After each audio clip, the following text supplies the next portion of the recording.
మంత్రి నారా లోకేష్ గారు ఈ మధ్య కాలంలో ఢిల్లీ పదే పదే వెళ్ళటం జరుగుతుంది. సో దీంతో అక్కడుండే రాజకీయ నేతలతో కూడా మమేకం పెంచుకుంటున్నారనే చెప్పాలి. అయితే వెళ్ళిన ప్రతిసారి కూడా ఏదో ఒకటి అంటే వెసులుబాట్లు కావచ్చు, ఇక్కడ ఏపీకి సంబంధించిన వర్క్కి సంబంధించి కూడా ఏదో ఒక అప్డేట్ తీసుకురావడం అయితే జరుగుతుంది. సో ఇదే అంశం మీద ఒకసారి విశ్లేషణ తీసుకునే ప్రయత్నం చేద్దాం. ప్రస్తుతం మనతో జర్నలిస్ట్ జగదేవ్ గారు ఉన్నారు, వెల్కమ్ చెప్దాం. Hello sir. Hi Zakir. Sir, ఇప్పుడు లోకేష్ గారు పదే పదే ఢిల్లీ వెళ్ళటాన్ని ఎలా చూడొచ్చు అంటారు? లోకేష్ గారు ఢిల్లీ వెళ్ళడానికి ప్రధాన కారణం మొందా తుఫాను, తర్వాత త్వాజా ఏదో సంథింగ్, అదొక తుఫాను. ఒకటి ఉత్తర కోస్తాని దక్షిణ కోస్తాని అతలాకుతలం చేసే రెండు కూడా. దక్షిణ కోస్తా కొంత బెటర్ కానీ ఉత్తర కోస్తా లాస్ట్ టైం చాలా ఇబ్బంది పెట్టింది. మొందా తుఫాను అటు ఒరిస్సాని ఇటు ఉత్తరాంధ్రాని అన్నింటి ఇటు కృష్ణా గుంటూరు వరకు కూడా చాలా ఇబ్బంది పెట్టింది కదా.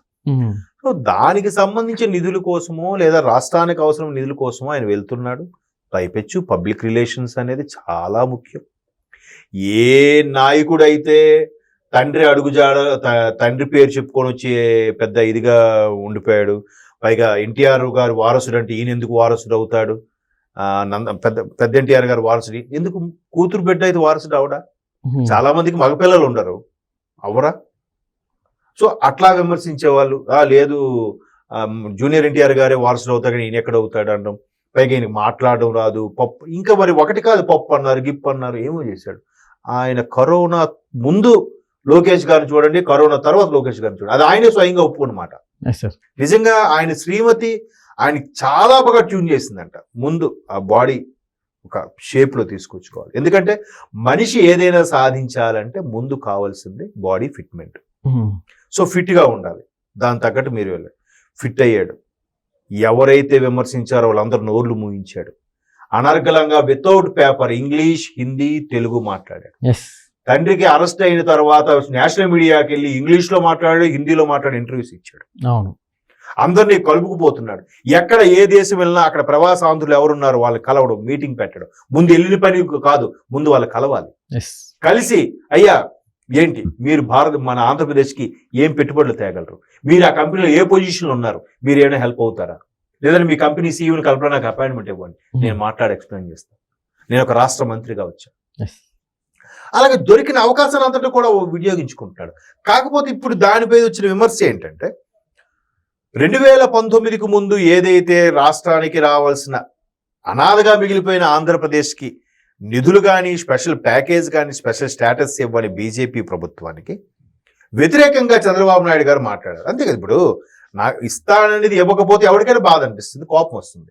దాని మీద విమర్శించడం, పైపెచ్చు అప్పుడు తెలంగాణలో కాంగ్రెస్తో జత కట్టడం, ఇవన్నీ రకరకాల సమీకరణాల వల్ల టీడీపీ 19లో ఓడిపోయింది. సో మళ్ళీ 24కి కూటమిలో అయ్యేసరికి పవన్ కళ్యాణ్ గారు కూడా ఏం చెప్పారు, నేను ఈ కూటమి కోసం ఇది తర్జన భర్జన పడ్డాను, ఢిల్లీ పెద్దలతో కూడా మాటలు కాశాను అంటే మేబీ అప్పుడు చంద్రబాబు నాయుడు గారు ఇట్లా జరిగారు, మళ్ళీ ఆయన మాతో కలుస్తాడా, కలవడా, నీ ప్రయత్నాలు కానీ నీ పిచ్చి ఎందుకు అంటే, లేదు ఖచ్చితంగా చంద్రబాబు నాయుడు గారు లాంటి నాయకత్వం మనకు అవసరం, కేంద్రంలో మోదీ గారు లాంటి నాయకత్వం మనకు అవసరం. ఒకప్పుడు వాజ్పేయి హయాంలో ఎన్డీఏ కన్వీనర్గా ఉన్న చంద్రబాబు నాయుడు గారు ఈరోజు మీకు ఎందుకు అంత ఇది అవుతున్నారు, కంపల్సరిగా చంద్రబాబు నాయుడు లాంటి సీనియర్ నాయకత్వం మనకు అవసరం అని చెప్పడం, పవన్ కళ్యాణ్ గారు చెప్పడం, ఒప్పించడం. దానికి బాబు గారు కూడా ఢిల్లీ వెళ్ళి అన్ని మంత్రాలు, బాబు ఇంతకుముందు ఏదో కొలాబరేషన్ అయ్యామంటే సరే మీకు మద్దతు ఇస్తాము, మీరేం చేసినా పడతామని కాదు, ఈసారి ఆంధ్రప్రదేశ్ అతలాకుతలం అయిపోయింది. జగన్మోహన్ రెడ్డి గారు ముఖ్యమంత్రి అయిన తర్వాత మరి కాస్త 10 ఏళ్ళు వెనక్కి వెళ్ళిపోయింది. ఈ 5 ఏళ్లలో 2019 నుంచి 24 మధ్యన ఆయన ఎన్ని చేసినా మీరు పట్టించుకోలేదు.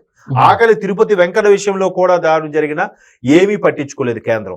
ఇప్పటికీ ఉన్న విమర్శ ఏంటంటే జగన్మోహన్ రెడ్డి గారు వెనక బీజేపీ హస్తం ఉంది, అందుకే ఆయన ఎవరిని ఏం చేయలేకపోయాడు, అందుకే ఆయన అంత ఇదిగా తిరిగాడు అని నోటికి వచ్చినట్టు మాట్లాడించాడు అనే విమర్శలు ఏవైతే ఉన్నాయో మేబీ వాస్తవాలు అయితే అయి ఉండొచ్చు.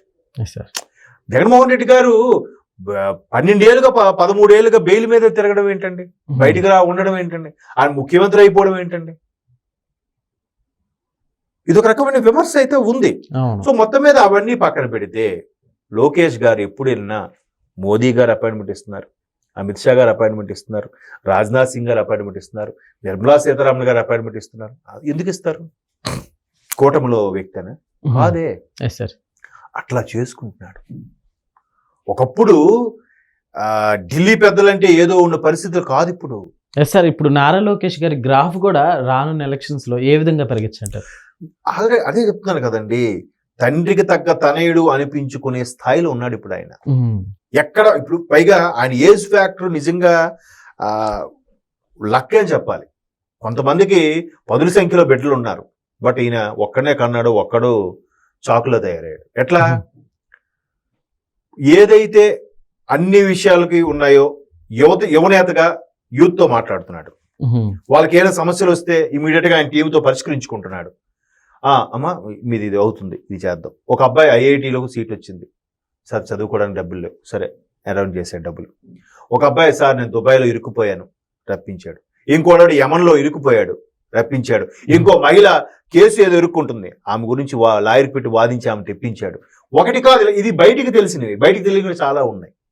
ఆయనకు ఒక సెపరేట్ టీం ఉంది.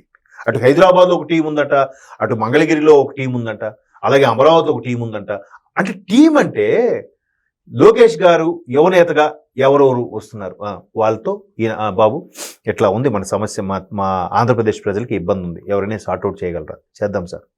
ఆయన డైరెక్ట్ గా మాట్లాడుతున్నాడు ఫోన్లో, అక్కడ సార్ట్అవుట్ అయిపోతుంది. దానివల్ల ఎంత ఇంప్రెషన్ కలుగుతుంది. సో అలాగా గ్రాఫ్ పెంచుకుంటున్నాడు ఆయన. మాట తీరు కూడా ఎంత మారింది. పబ్లిక్ ప్లేసుల్లో యువగళం పాదయాత్రకు వెళ్ళినప్పుడు కాలేజీల్లో స్థానికంగా ఉండే నాయకుల్ని, అక్కడ చదువుకునే విద్యార్థులు పెట్టి మాట్లాడుతున్నప్పుడు వాళ్ళు పిచ్చి పిచ్చి ప్రశ్నలు కూడా వేసేవారు. నెక్స్ట్ మీది గవర్నమెంట్ వస్తుందని గ్యారంటీ ఏంటి, మేమే మీకు ఎందుకు ఓటు వేయాలి, మీరు ఎంత అధ్వానంగా ఉన్న రాష్ట్ర పరిస్థితి మీరు మార్చగలరని మీకు నమ్మకం ఉందా, ఇలాగ ఎన్నో పిచ్చి పిచ్చి ప్రశ్నలు వేస్తున్నా కూడా అన్నిటికీ ఓపికగా సమాధానం చెబుతూ వచ్చాడు. గత ముఖ్యమంత్రుల లాగా పేపర్ చూసి చెప్పడం కాదు, సొంతంగా మాట్లాడే నైజం. ప్రతిది మొన్న ప్రధానమంత్రి ఇప్పటికి 2 సార్లు వచ్చారు, కూటమి ప్రభుత్వం వచ్చాక.